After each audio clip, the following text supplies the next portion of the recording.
I don't believe in God, but I live as though I do. Those are the actual first words of a friend of mine the first time we sat down for coffee. I had met him at a pub. We kind of hit it off and decided, let's go have coffee. And I don't know why he said it started with that, but he did.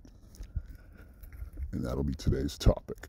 Good morning and welcome to My Daily Walk, the podcast where this anonymous Hollywood guy walks around and talks. He walks and talks and talks and walks. Walks the walk and talks the talk. That's the attempt. This is day 3 and I'm trying something different today. I'm trying a different time of day. What's been happening is walking where I walk. I am surrounded by many, many distractions, and it's just a neighborhood, but at a time of day that I have been walking, there's just too many distractions, noisy distractions. So I picked a different time of day, and we'll see how today goes. It's 5:40 in the morning. And let's see how fresh my mind is. Let's see how, see if I can stay on topic and have fewer tangents, less distracted, less frenetic. Who knows? But we're going to take a stab at that. The format of this podcast is hopefully something that piques your interest right up front. A topical question, phrase, statement, or part of a story, which we'll get back to before the end of this 30 minutes. But I want to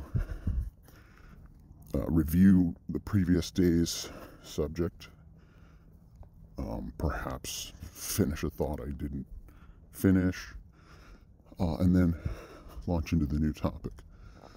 I have no idea if this will be interesting at all to anyone. It's half experiment, half personal journal, and half, wait, that's 3 halves? You can't have 3 halves. Break it into thirds. That third part would be a monologue to my mom. If no one else listens to this, I guarantee my mom will. So, hi, Mom. So yesterday, hate. Really, the topic was, well, the topic I wrote down for yesterday's topic was loving your enemies. I don't think I ever actually stated that, but who is an enemy? What is an enemy? Really? That is a topic that I will revisit again and again. But what does it mean to have an enemy? What does it mean to love an enemy? A lot of times it's one way. Somebody hates you and you don't hate them. And actually, I think that is a best case.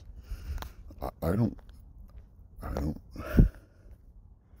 well, one thing I was going to say yesterday that I didn't get to is that some people might not be able to think of an enemy. They may not have an experience with anyone at the front of their mind, at least, that that comes to mind that would qualify. Or some people are just so busy with life or happy or engaged that they would have to sit long and hard to think of an experience they had that would give them a clue that they might have an enemy somewhere in this world or have had in the past. The fact is, every single one of us, if we were put in a room with, I didn't start that sentence correctly. There are people currently walking this planet that no matter who you are, if you were put alone in a room with them, they would want to kill you. They would want to kill you. They don't know you. But I won't elaborate, but there are people on this planet. There's this thing called bloodlust. And that's going to be a topic. That'll be a topic. Maybe that'll be, when I'm making a list of topics, I'll just add it to my list, hopefully, if I remember. But every single one of us, every human, has an enemy. And, for the most part, we won't ever confront that enemy. We won't ever be in that scenario. We won't ever have to be alone in a room with someone who wants to kill us. But the fact of the matter is, you have an enemy that would kill you.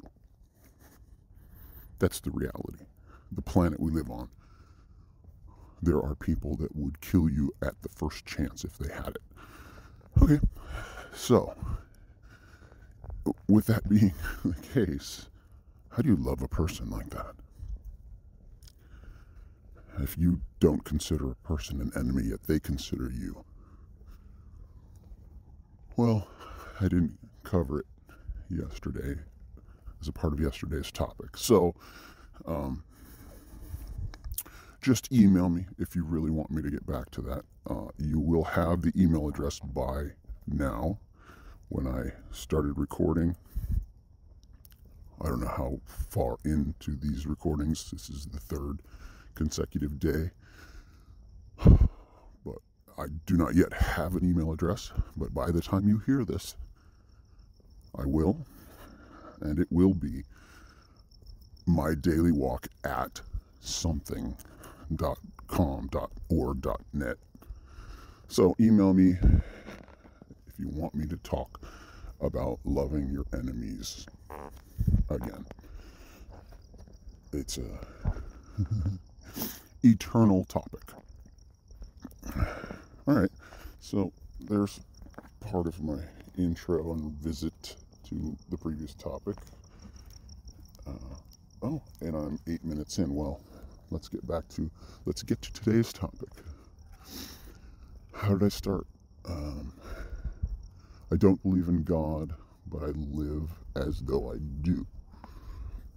Those were his words. I sat down. I was there first, and then he sat down, and it was literally the first thing out of his mouth. And it wasn't a conversation starter. He wasn't even saying it to me, per se. It came off as just a thought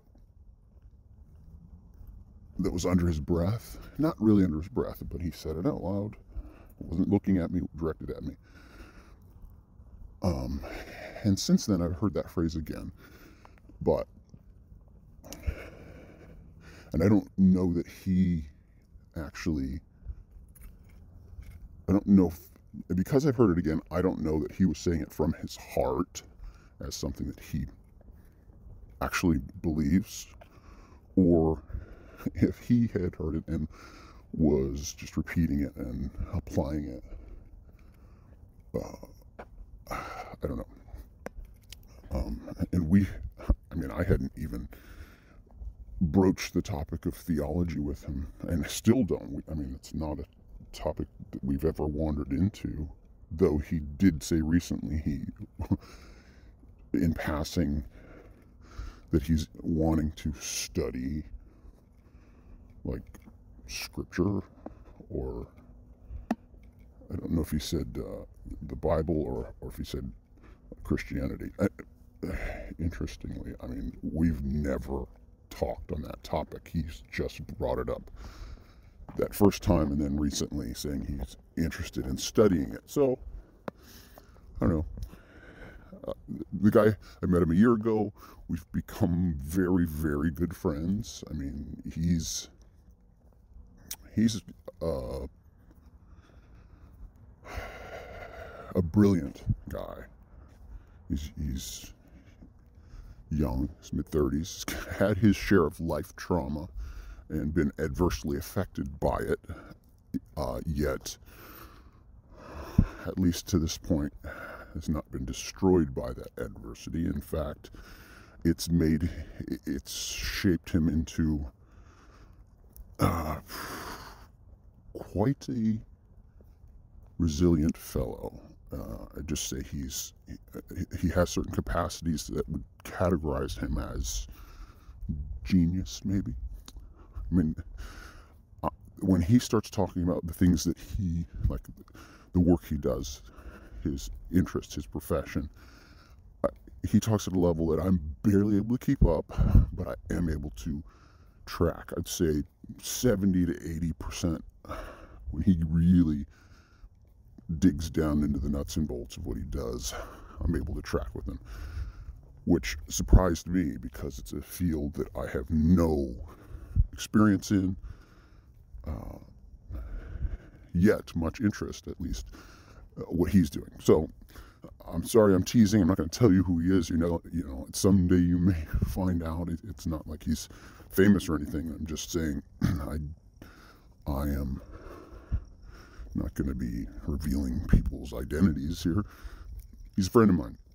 But that beginning of our coffee comes back to me.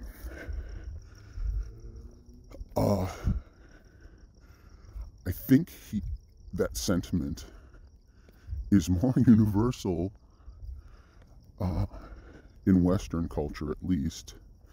I don't know, maybe in every culture, but certainly in Western culture that has been shaped by the Judeo-Christian ethic, the Constitution of the United States. You know, we hold these truths to be self-evident that we are endowed by our Creator. Okay, so self-evident. In other words, the very founding of this, the most powerful nation ever to exist on the planet. That's not arguable. Some people hate America, some people love America, but the fact is, the most influential and powerful nation ever to exist began with those words. Self-evident. That we were created in a certain way, which simply assumes a creator. And so today's topic is theology. What is theology? Well, we all have one. And atheism is a theology. Agnosticism is a theology, a study of God. Even if you're not studying, you're walking around, well, kind of hinting at our first topic, talking it out, talking to yourself, talking to others. And a lot of people don't really look into it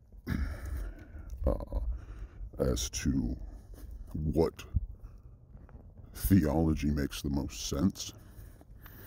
And that's not my topic to go into every theology.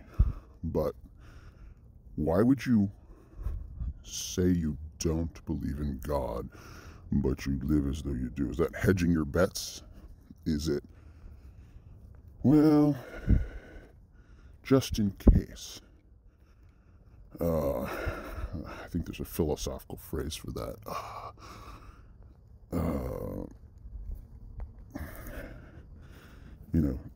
Live right just in case you're wrong. You don't believe that there's God, but just in case.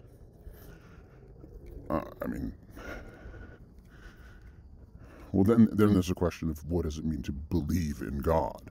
And that word, believe, oh my gosh. In a world, in an era of sound bites, where you've got just a few words to capture people's attention and get a point across before they move on. Their interest wanes quickly, and let's jump to that next thrilling piece of information or something. So, to say, do you believe in God? What do you believe? And the fact of the matter is, people say things that they don't mean all the time. People open their mouth and just say what they... There's any number of categories of what people say. They say things that they learned and just took at face value because they never heard an alternative, never heard anybody propose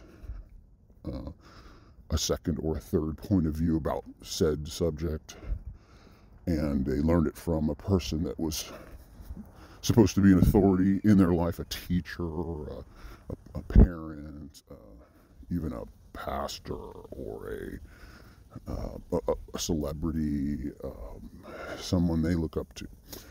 And so a lot of people just repeat back things that they have heard from people they respect, or people that they trust, or people that they like. And so is that belief? If you are repeating back something that you really have just heard someone else say, is that belief?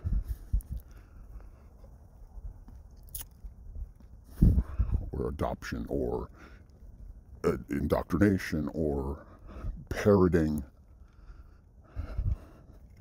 But some things do resonate true, even if you haven't heard an alternate theory.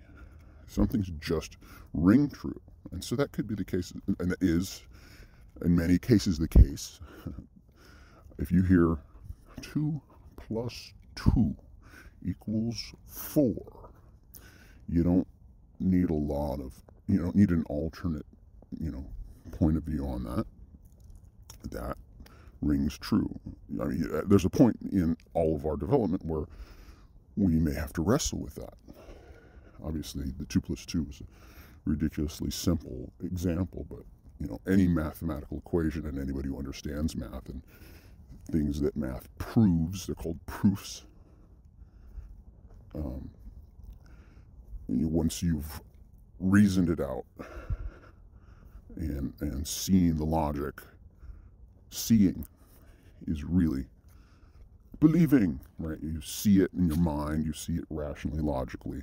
And so once you do see it, you don't unsee it. It's there. And it becomes belief. It just becomes knowledge. And that's the case every day. In everything we do, we look at people's behavior and deduce. Sometimes we jump to hasty conclusions of why somebody did something, but we're all doing our own assessment of the human condition and of theology, because it's just in our nature. We all believe something about how we got here and about where this whole thing is going. And the bottom line is the vast majority of humans walking the planet do believe in God. Those who say I don't believe in God are a small minority. Now, majority doesn't rule. That's not a principle that I adhere to, majority rule, because there's plenty of things where a small group have put forth a contention and argued for it and been proven to be true, and then that thing that wasn't believed by the majority gets adopted and is ultimately believed by the majority. But there's plenty of cases where things that are true are still not believed by the majority, even though they've been proven, and let's not go down that rabbit hole. But, so, to say that most humans believe in God is not proof, necessarily, of the truth of the premise. but it's a factor to take into consideration. Some might argue, well, the smartest people on the planet don't believe in God. Well, that's actually not true. You might say that the percentage of those with higher education belief in God diminishes. It goes down. You survey scientists or PhD,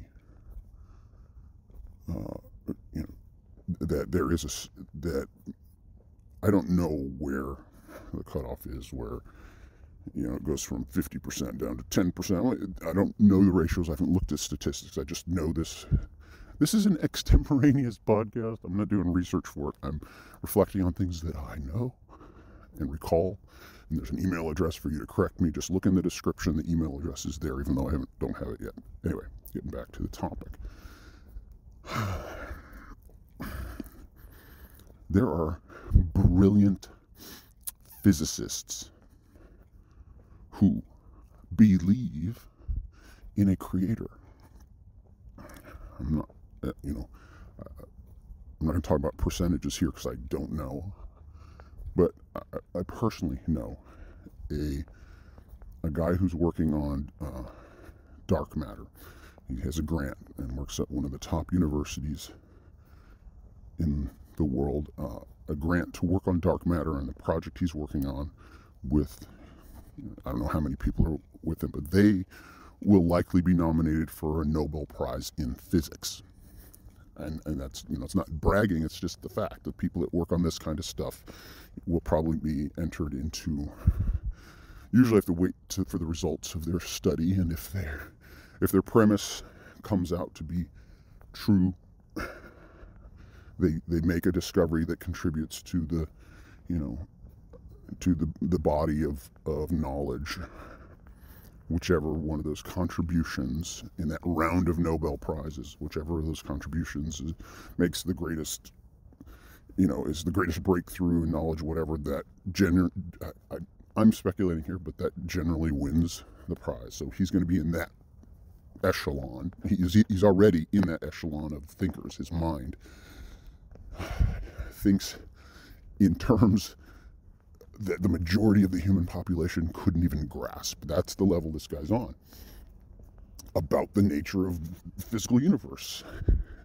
And that guy is an ardent believer that it was all created and designed. So that notion that those who are more educated tend to lose their faith or tend to not believe in God, that it doesn't hold. I mean, a guy like, and this guy's not alone, he's among, there's lots of scientists and critical thinkers that are in the same place that he is. It's not so.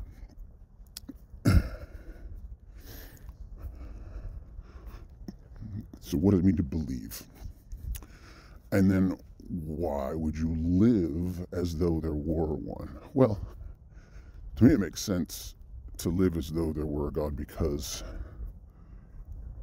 it just, I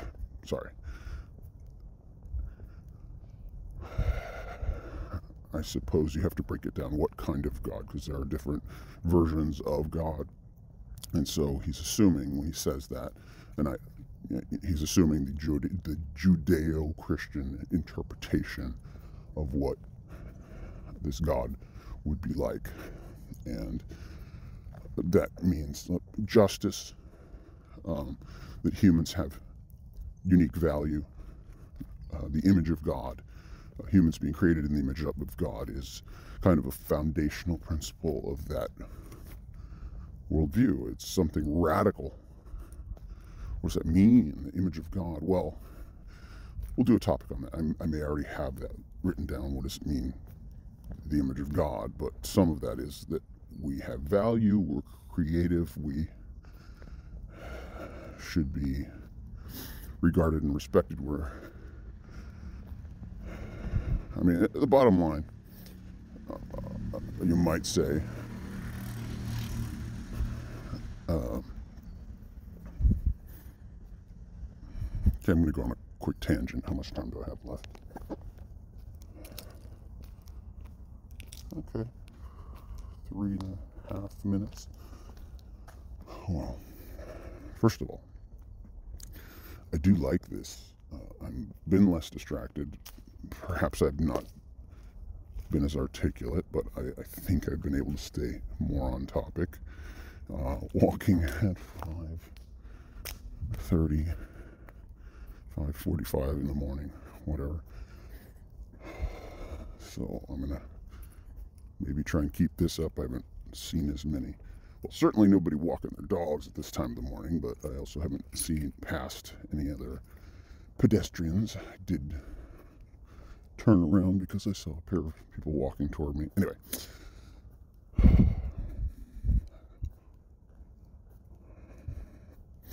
think it's fair to say a large percentage of the people listening to this believe in God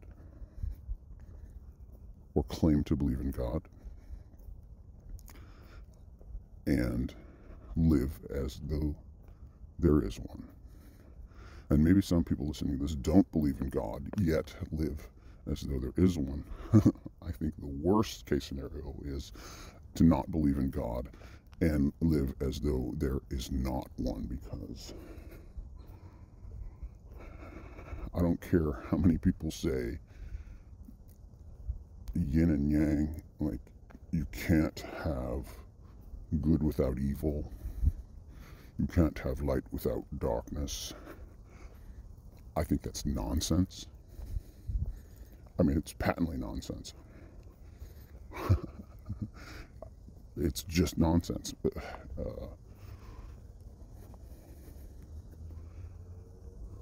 Existing, mere existence is good. It's a good thing to exist. Because non-existence, let's just put it this way. In the beginning, God created all things, and then he created all the animals, he created trees, and etc. And then he created man and woman and said, this is good. It is good, very good. And then he stopped creating. Now, regardless of what you think of that story, science will back it up too. Humans are the last thing created or evolved. That we're the capstone thus far. God didn't go on and create something better than a human and say humans are very good and this thing is really, really, really good. And evolution doesn't say, well, beyond man, there's been this even more advanced thing. I mean, that's science fiction. That's, alien life, speculation, etc. So goodness, what is good, can exist without evil. And so living as though there is a God is, I think, doing good. Doing what's right. We all know. Getting up and making your bed and going to work and kissing your kids, or that respecting other human beings, smiling, making eye contact, going out of your way to help someone else. That's living as if there is God, whether you believe in God or not. The mere fact of common courtesy. Why? Have we been socialized just to treat each other with respect? Or is this golden rule thing just something we know in our core? Do unto others as you would have them do unto you. That's living as though you believe in God.